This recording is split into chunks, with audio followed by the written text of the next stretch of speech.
오늘 2021년 11월 19일, 오늘도 어제에 이어서 톰 라이트가 쓴 하늘에서 부르는 땅에서 부르는 하늘의 노래 시편 책을 읽어볼 건데요.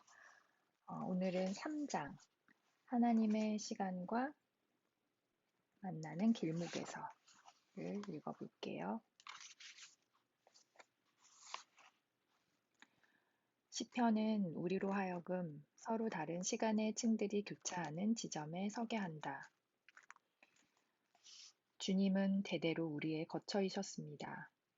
산들이 생기기 전에, 땅과 세계가 생기기 전에, 영원부터 영원까지 주님은 하나님이십니다. 주님께서는 사람을 티끌로 돌아가게 하시고 죽을 인생들아 돌아가거라 하고 말씀하십니다. 주님 앞에서는 천년도 지나간 어제와 같고 밤의 한순간과도 같습니다. 이것과 비교하자면 우리의 시간 감각에서는 시간이 순식간에 스쳐 지나가 버린다. 주님께서 노하시면 우리의 일생은 사그라지고 우리의 한평생은 한숨처럼 쓰러지고 맙니다. 우리의 연수가 70이요 강건하면 80이라도 그 연수의 자랑은 수고와 슬픔뿐이요 빠르게 지나가니 마치 날아가는 것 같습니다. 시편 90편 9절에서 10절. 하나님의 시간과 우리의 시간 사이의 이러한 엄청난 간극 앞에서 우리가 할 수 있는 전부는 경외심에 사로잡혀 기도하는 것뿐이다. 편 90편 12절입니다. 우리에게 우리의 날 계수함을 가르치사 지혜로운 마음을 얻게 하소서. 다른 말로 하자면 어떻게 하면 사람의 시간과 하나님의 시간의 경계에 설 수 있는지, 어떻게 하면 그곳에서 겸손과 소망을 동시에 배울 수 있는지를 아는 사람이 되게 해달라는 것이다.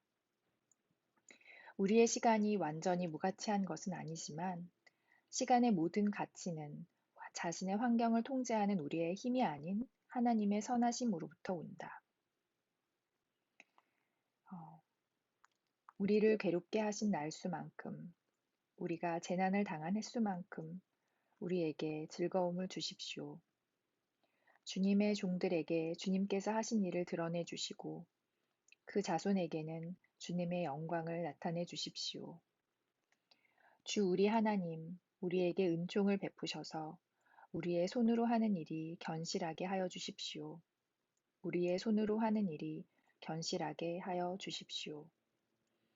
90편 15절에서 17절.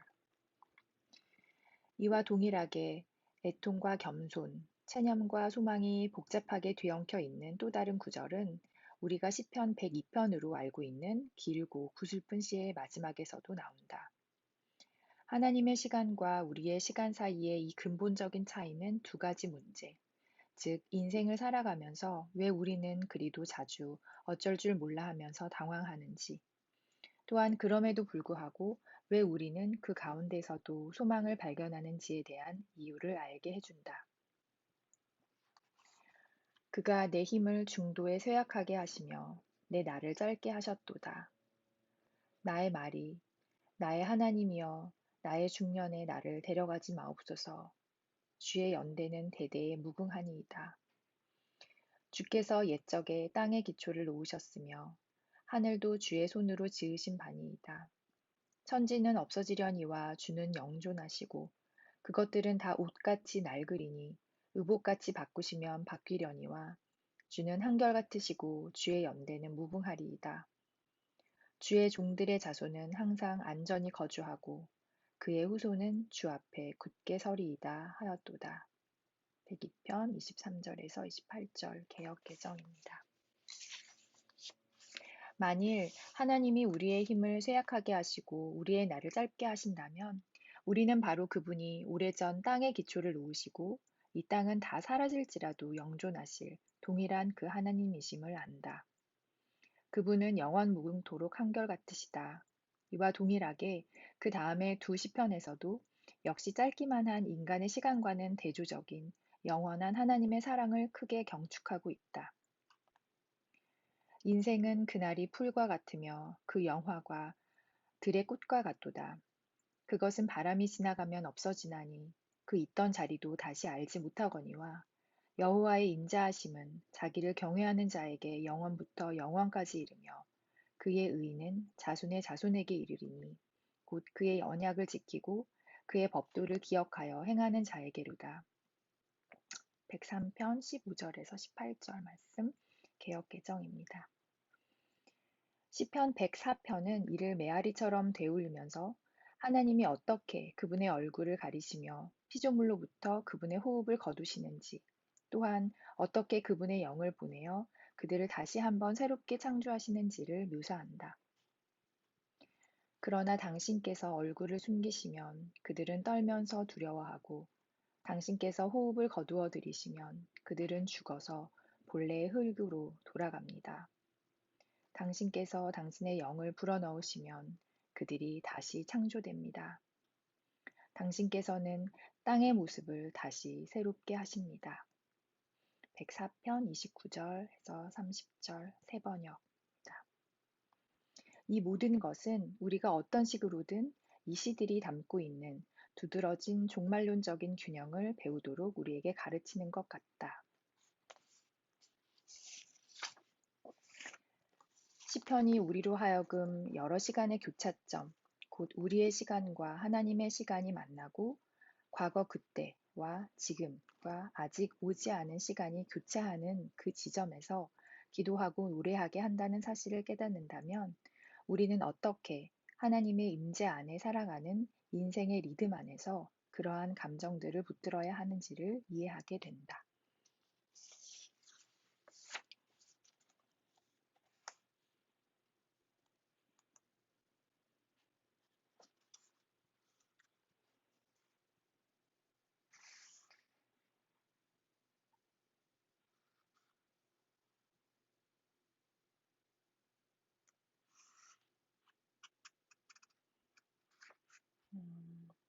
그 뒤에는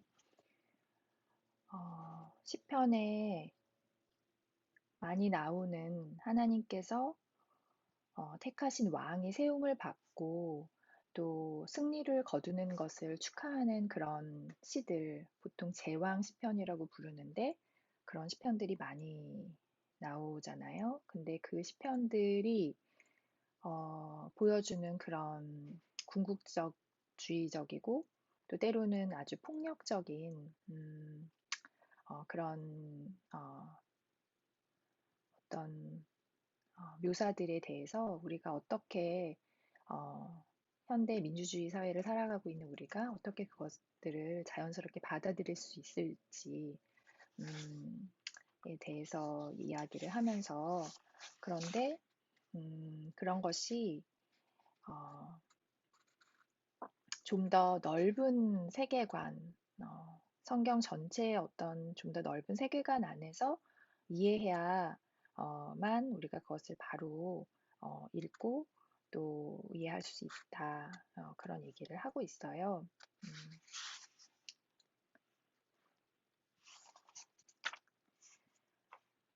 그 부분을 좀 더 읽어볼게요. 그 시작은 이와 같다.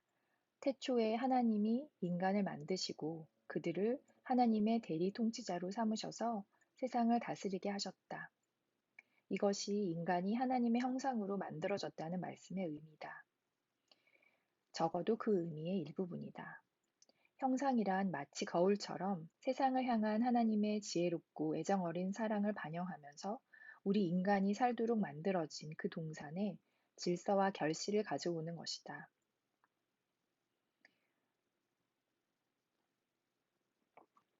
여기서 인간은 거만하거나 폭압적인 창조의 주인이 아니다. 그 20편은 다음과 같은 즐거운 찬양의 외침으로 시작하고 끝난다. 주 우리 하나님, 주님의 이름이 온 땅에 어찌 그리 위엄이 넘치는지요. 8편 1절과 9절입니다. 그런데 교회 역사의 많은 부분에서 일상적으로 잊혀온 소명이 하나 더 있다. 성경에서 하나님은 인간을 창조 세계를 돌보는 일을 위해서만 부르시지 않았다. 그분은 또한 공경에 빠진 세상을 구해내기 위한 수단이 되도록 이스라엘을 부르셨다. 땅의 모든 족속이 너로 말미암아 복을 얻을 것이라. 이 주제는 구약의 여러 부분에서 이런저런 방식으로 계속 나온다. 이것의 중요성은 아무리 강조해도 지나치지 않는다. 하나님은 이 세상을 창조하시면서 그분의 형상을 반영하는 인간에 의해 돌봄을 받게끔 하셨다. 인간이 반역을 일으켰을 때조차도 하나님은 그 계획을 취소하지 않으셨다. 대신 하나님은 한 가정을 부르셔서 세상을 지혜롭게 정리하고 관리하는 그분의 역할만이 아니라 지금처럼 처참하게 흠이 난 그 동일한 세상에 그분의 구원의 사랑을 비추어내는 일을 감당하도록 하셨다.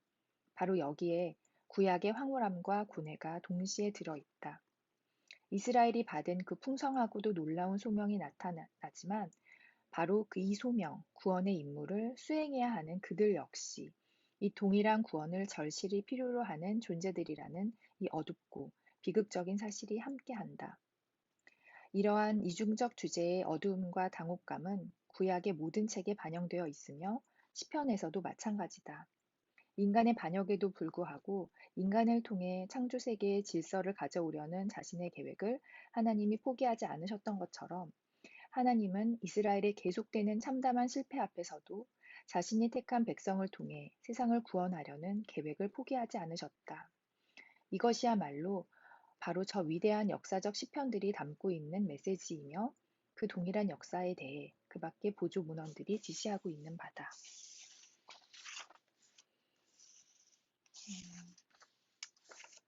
그래서 끝없이 반복되는 이스라엘의 실패 가운데에서도 또 그것을 기록하고 애통하고 탄식하는 그런 시편을 많이 담고 있으면서도 또 한편으로는 또 계속되는 하나님의 어떤 그 부르심과 그 하나님이 세우신 왕을 통해서 이 세상을 정의롭고 공의롭게 다스리시겠다는 그런 하나님의 의지와 그런 약속, 하나님의 여전히 취소되지 않은 그런 뜻을 노래하고 있다는 것인데요.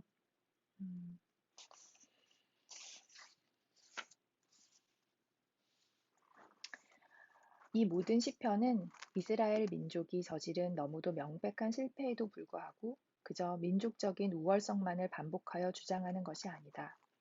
이 시편들은 바로 하나님이 그들을 향해 가지신 목적을 반복하여 주장한다.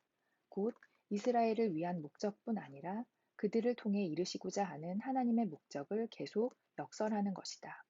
이 시편들은 현재 시간을 뛰어넘어 장차 올 시간을 바라본다. 보다 구체적으로 이 시들은 과거의 영광스러운 순간을 돌아보면서 현재의 고통과 혼란스러움을 미래에 대한 소망의 틀 안에서 이해하고자 한다. 미래에 대한 소망은 언젠가는 하나님이 오래전에 하신 그 일을 다시금 행하실 것이며 그로써 마침내 이스라엘이 오래전 약속받은 그 역할을 성취해낼 수 있게 하실 것을 말한다.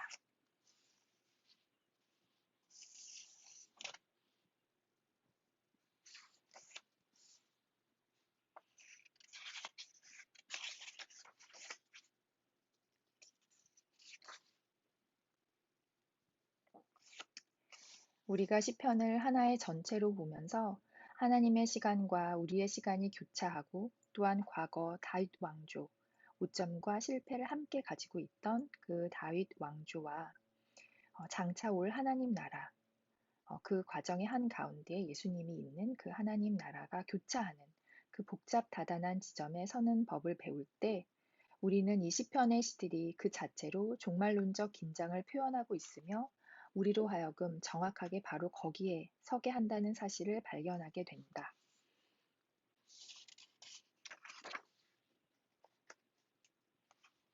우리는 하나님의 시간과 우리의 시간, 그 과거와 현재와 미래가 함께 만나는 교차점에서 우리 마음과 생각을 쭉 잡아 펼치도록 그리고 우리 자신이 그리스도를 따라 십자가를 따라 닮아 있는 모습을 발견하도록 부름을 받았다. 이것은 아마도 오직 음악과 시만이 표현하고 드러낼 수 있는 그런 종류의 극렬한 고통과 강렬한 기쁨이 있는 자리일 것이다. 시편은 우리가 시간들의 중첩과 역설에 대해 좀 더 지혜롭게 생각할 수 있도록 도와줄 뿐만 아니라 그 안에서 살아갈 수 있도록 도와주는 선물이다. 그래서 시편은 고난의 시간에 우리에게 다가와 우리 자신에게 또한 시편이 당신이라고 부르는 신비로운 그분에게 우리가 살아내고 있는 그 이야기를 다시금 일깨워주는 선물이다. 과거, 현재, 미래는 그분께 속해 있다. 우리는 그분의 것인 동시에 우리의 것인 이야기 안에서 기뻐하며 또한 고통스러워하며 살아가도록 부름받았다. 우리의 시간들은 그분의 손에 있다. 하나님의 시간과 만나는 길목에 서서 담담하게 그렇게 살아내시는 하루가 되기를 또한 그런 저의 하루가 되기를 바라고 또 기도합니다.